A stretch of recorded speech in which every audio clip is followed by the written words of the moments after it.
He's even more selfish because he came back. But then his questions are, one, he was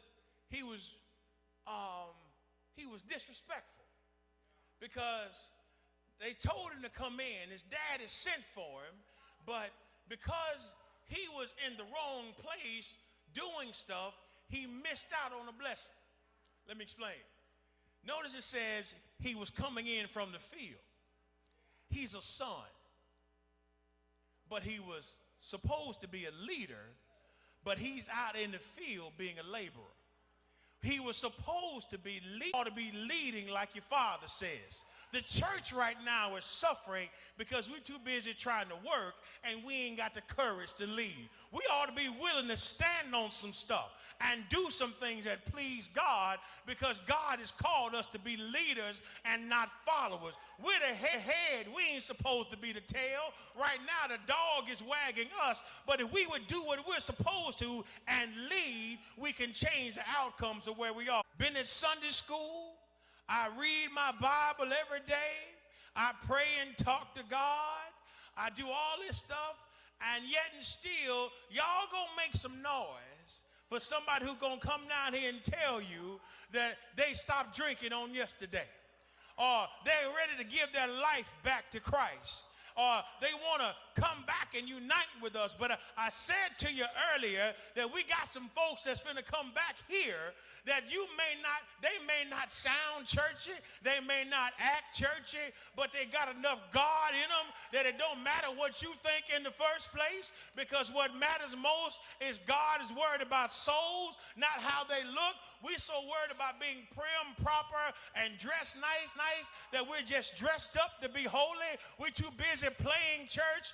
The best actors ain't in Hollywood. The best actors are not in Atlanta. The best actors show up in the church on Sunday morning. We act like we holy. We act like we love God. We act like we saved and sanctified. We act like we got the Holy Spirit. But as soon as we get through doing whatever we gonna do, the Spirit that was in, that's who you are 24/7, because you know who God is.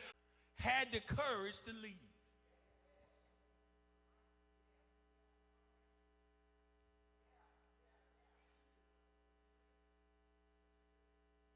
He was jealous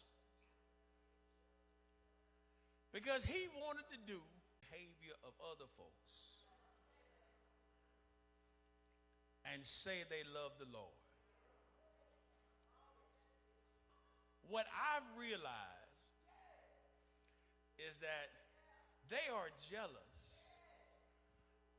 because while that person made those mistakes,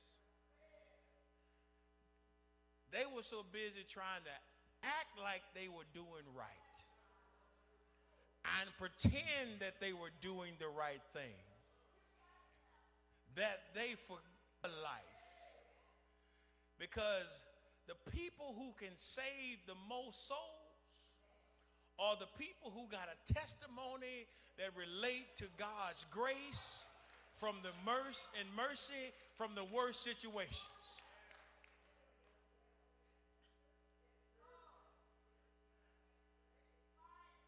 When I got a friend, and I tell him every day I see him that when you finally surrender to the Lord, you're going to bring more people to the church house than I ever could, because as a public saint, the saints, most folks who want to pretend to be saintly try to hide their private sin, folks who they see in public. But I got some news for you, that before you open that cup and put that bread in your mouth and drink that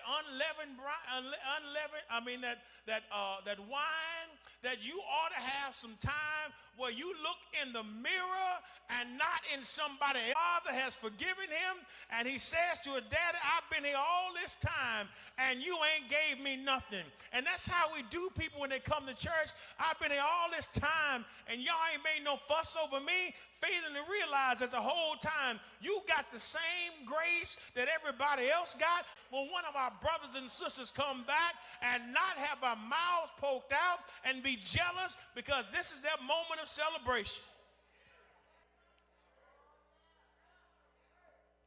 And he disrespects his daddy because the daddy told him to come in. And he says, no. Because I've been here all this time. And your son, not my brother, your son, went out and wasted all his money